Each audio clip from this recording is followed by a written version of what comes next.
Bom, vamos dar continuidade aqui, vocês ficam só no áudio comigo e eu vou mostrando aqui algumas informações que foram passadas. Então, a gente falou desse sistema fisiológico, sistema ATP-CP, via anaeróbia alática, vocês botaram na prática lá na quadra, e também falamos e dinamizamos o sistema glicolítico via anaeróbia lática, tudo bem? Daqui a pouco a gente vai falar desse sistema aqui. Então, assim, é lógico que a gente fez uma atividade valendo ponto, lembra? Isso foi muito legal e eu entendo que vocês estão de parabéns. Alguma coisa eu fiz ali, eu vou voltar aqui, vocês estão de parabéns, estão mesmo. E eu gostaria só de dar uma refrisada no que a gente conversou. Eu acho que vocês lembram, né, da via anaeróbia lática. Ela não tem aqui a expressão, não há necessidade, mesmo porque não dá tempo, são atividades de curta duração, não dá tempo e não precisa de oxigênio, e nem da expressão do lactato, tudo bem? A gente fez essa dinâmica, que vocês fizeram essa dinâmica desse processo de ressíntese do ATP, né? A gente falou uma aula anterior a essa, que seria o ATP, a moeda de troca, trifosfato, adenosina, lembra? Adenosina trifosfato, ATP, uma molécula de adenosina, 3 de fosfato. Quando ela quebra, né? Quando existe uma quebra dessa molécula, há uma liberação de energia, tá bom? Há uma liberação de energia e passa a ficar não mais como trifosfato, mas difosfato. E aí precisa de ocorrer a ressíntese, né? Transformar o que tinha ficado em 2, que é essa parte aqui, para ficar 3 de novo. Então é uma continuação, é um processo, e vocês fizeram isso na prática. Vocês colocaram o coleguinha fazendo esse personagem, mais 3 coleguinhas, aí vinha alguém aqui, que daqui a pouco eu vou falar, quebra essa molécula, aí o que era 3 passa a ser 2, depois começava tudo de novo, né? Vou virar o slide aqui, que eu acho que é o próximo slide. Como que ocorre a quebra da molécula, foi o que eu acabei de falar. E é isso aqui, ó. Essa aqui qual é a enzima que quebra o ATP? Então, ó, já de praxe tá aqui. Teve algum dos colegas que fizeram o papel do ATPase, lembra? Aqui é para vocês que às vezes tem dificuldade de lembrar o nome, ó, o que significa ATP, adenosina trifosfato, tudo bem?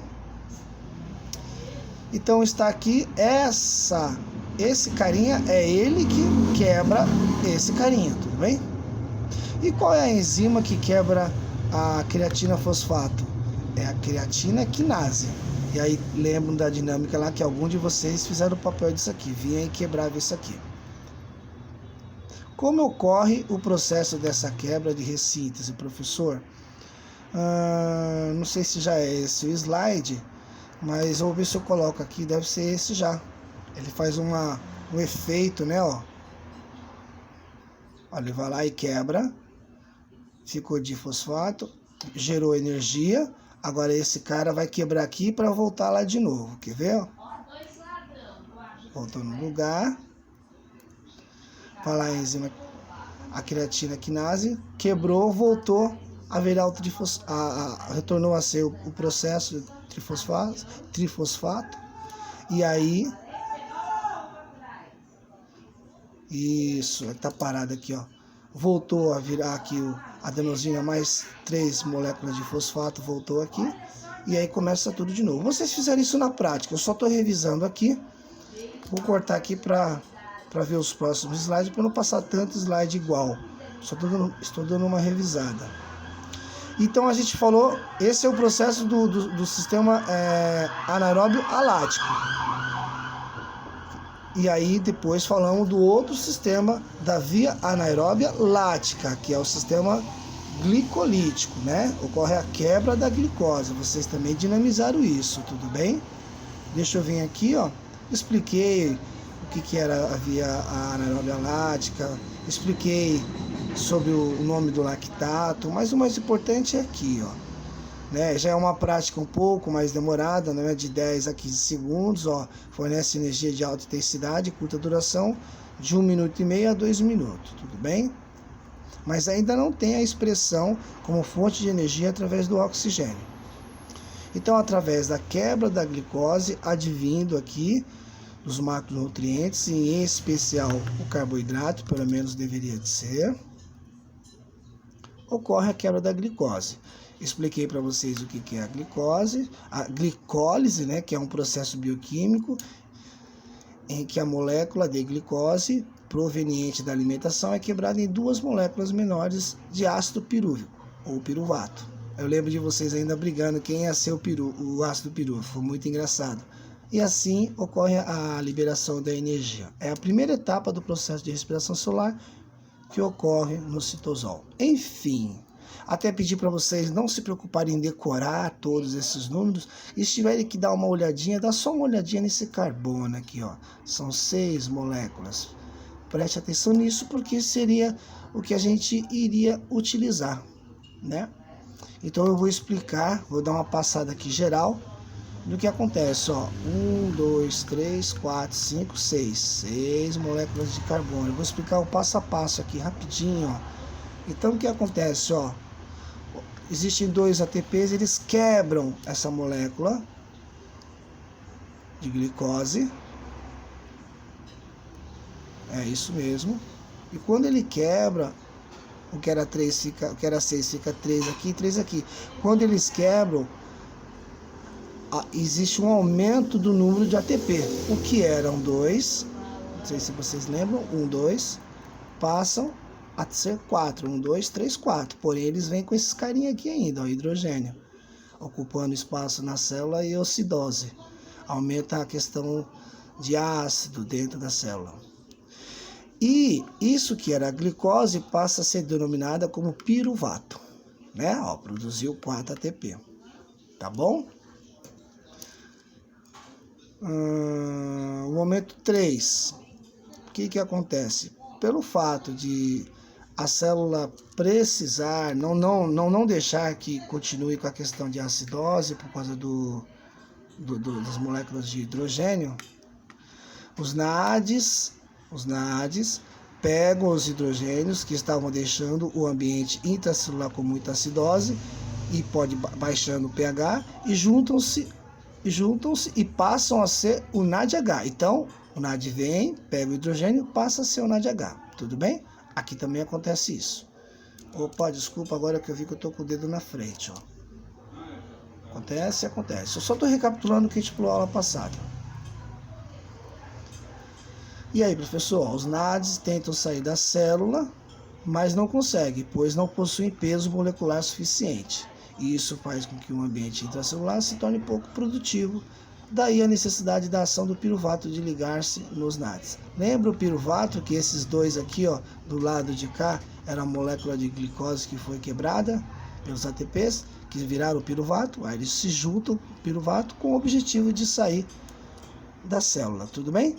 E finaliza com a transformação do lactato, obtendo peso molecular para a saída da célula. Até aqui é o processo anaeróbio, né? Porque não está sendo transmitida energia através do oxigênio. Então, existe a expressão do lactato. A partir daqui, essa aula acaba, então eu vou minimizar aqui e vou abrir essa outra aula aqui, que a gente entra na aula da via metabólica aeróbia, que é um sistema oxidativo, tudo bem? Isso aqui é o que eu ia fazer com vocês na prática lá, avaliando pontos, tudo bem? Só para passar, vocês iam fazer uma atividade. Então aqui, ó, é um sistema oxidativo via aeróbio, passa também pelo ciclo de Krebs, que eu não vou passar hoje para vocês, é a última fase, uma das fases, né? Não vai dar tempo, na próxima aula eu passo só isso aqui. Produção de bastante ATP, menor velocidade de produção, né? Uma menor velocidade de produção, e os substratos energéticos, glicose e glicogênio, através do glicogênio, lógico, ácido graxos e aminoácidos. Beleza? Vocês lembram disso que eu acabei de explicar? Que termina aqui nessa última fase para entrar nessa aula de hoje. A gente passa por todo esse processo e termina na expressão do lactato.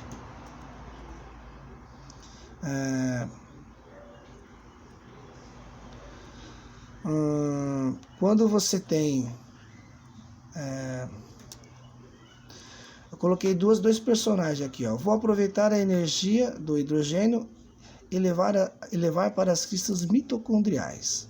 Esse é o processo da cadeia respiratória. Então a gente entra num novo processo aeróbio em que sabe-se que tudo bem que entra o hidrogênio e ele potencializa a questão da acidose, então não é bom ter o hidrogênio, mas por outro lado, tem um lado positivo porque eles são elétrons, então ele tem uma carga de energia.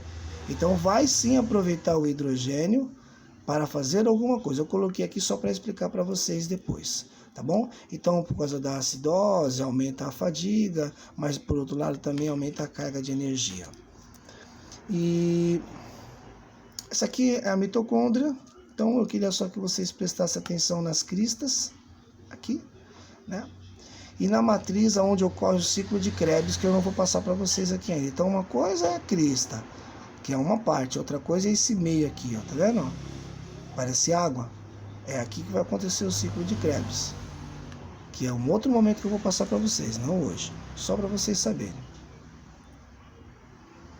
Então o que eu vou explicar para vocês é isso aqui, ó. A formação do acetil-CoA, acetil-coenzima A. O que é isso, professor? Eu vou explicar isso aqui tudinho, passo a passo. O ácido pirúvico, o porquê que fica com duas moléculas aqui, o que acontece, por que termina aqui. O que é essa coenzima A, tá bom? Eu coloquei aqui, ó, passo a passo, ó. Ocorre a quebra de um carbono do piruvato, fornecendo assim a energia. Esse carbono sai em formato de CO2. Acho que eu preciso de colocar aqui, ó, para dar o... Tô falando com vocês e estou lembrando. Então, ó, ocorre a quebra de um carbono. Então, um desses carbonos vai quebrar. Carbono de piruvato, fornecendo assim energia. Esse carbono sai em formato de CO2, né? Então, eu vou colocar aqui, ó. Olha lá o que acontece. Beleza? Vou colocar de novo, ó. Vou e volto, ó. Quebrou.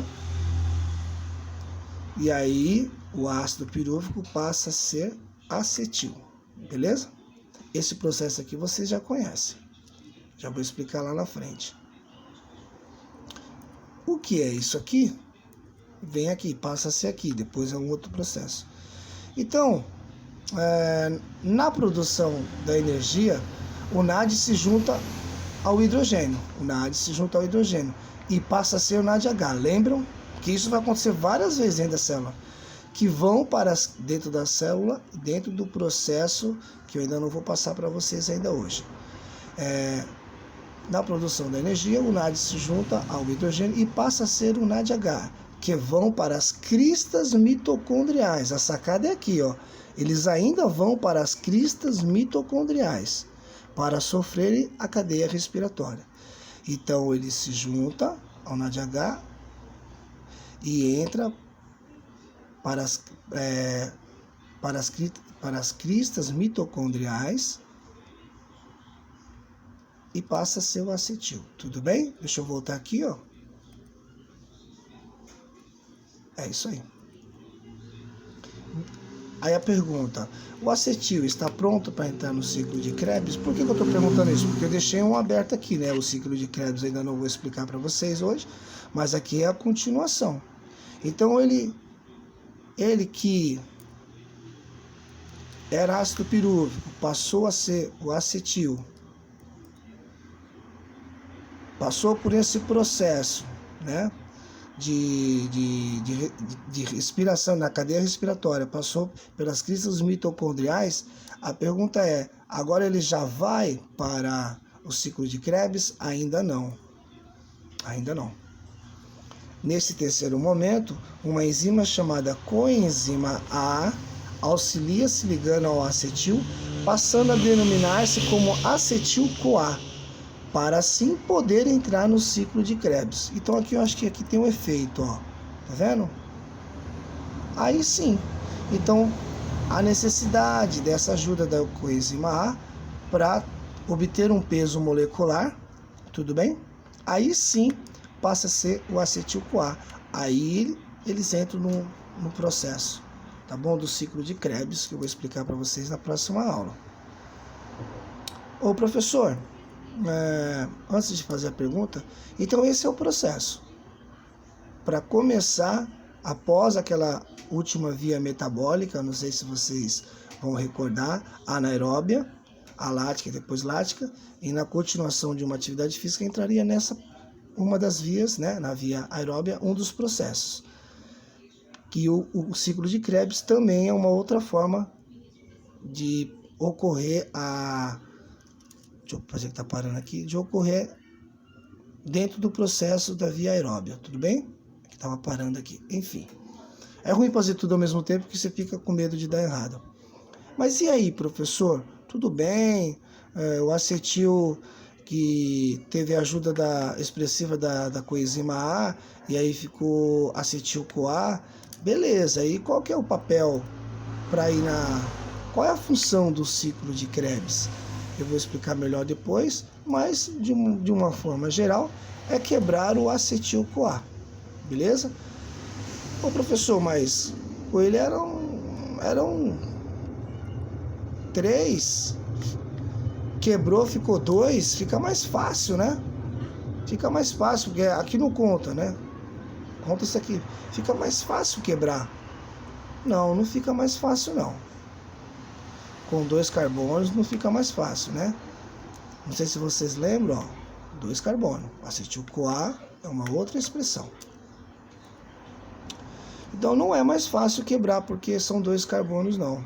E aí a gente faz uma analogia de uma caneta. Se eu quebrar essa caneta aqui no meio, ela vai ter a metade. Não sei se eu vou conseguir abrir aqui com uma mão, né? Vou abrir aqui com uma mão aqui, ó. Ó. E agora, vai ser mais fácil quebrar só porque ela tá menor? Não vai ser mais fácil quebrar, não. Fica mais difícil de quebrar. Tudo bem? Então é só uma analogia, não é porque diminuiu o número de molécula que fica mais fácil de ocorrer a quebra. Não tem nada a ver com o tamanho, tá bom? E isso aqui é o que eu vou explicar para vocês depois. Na realidade, a gente vai fazer a dinâmica disso. Vai ser muito legal. Vocês vão dar muita risada. E aprendendo. Não vai ser um negócio que vai entrar goela abaixo, obrigatório ou sem sentido. Mas dá para vocês darem uma olhada aqui no ciclo de Krebs aqui, que existe várias vezes o papel do NADH com carbono, ó, existe alguma coisa que acontece aqui, ó. Pô, e tem um outro carinha aqui parecido com esse que é o FAD, que ele tem a mesma função com esse aqui, mas é um pouquinho mais simples. Depois eu vou explicar para vocês, tudo bem? Eu queria só que vocês prestassem atenção que uma aula vai se conectando com a outra para poder chegar nessa aqui. Dá uma olhadinha em casa, devagarinho, sem pressa. Eu não consigo virar de novo aqui, ó. Eu tô vendo que foge da minha... Não aparece o ícone para eu virar de novo para falar com vocês. Ah, mas eu vou virar o celular aqui, ó. Desculpa, mas eu vou fazer isso. Não, eu não consigo fazer assim. Eu vou virar aqui, ó. E eu vou terminar a aula aqui, agradecendo a oportunidade de poder explicar para vocês. Estou um pouquinho gripado. Era melhor que estar presente com vocês tossindo. Na verdade já faz um tempinho, né? A gente não sabe o que é, né? Espero que vocês tenham gostado. Depois eu vou enviar para o representante de grupo e vocês vão tirando as dúvidas, beleza? Se vocês acompanharem, acho que eu vou conseguir enviar esse material para vocês por WhatsApp. Esse aqui eu consegui fazer dessa aula. E aí vocês vão acompanhando e vocês vão tirando a dúvida. Tá mastigadinho. Desculpa às vezes eu demorar para falar, porque eu tenho que apertar, fazer tudo ao mesmo tempo. Tá bom, pessoal? Bom estudo. Aproveitem esse momento. Eu sinto falta da época que eu estava como aluno ainda na faculdade. Hoje volto a ser aluno para fazer uma pós, para fazer um mestrado. A gente sempre será, nós sempre seremos alunos, espero assim. Tá bom? Desculpa eu apagar aqui, eu não sei se eu vou acertar lá, mas eu vou ter que dar uma parada aqui. Beleza? Fica com Deus, pessoal. Um abraço, voltando lá.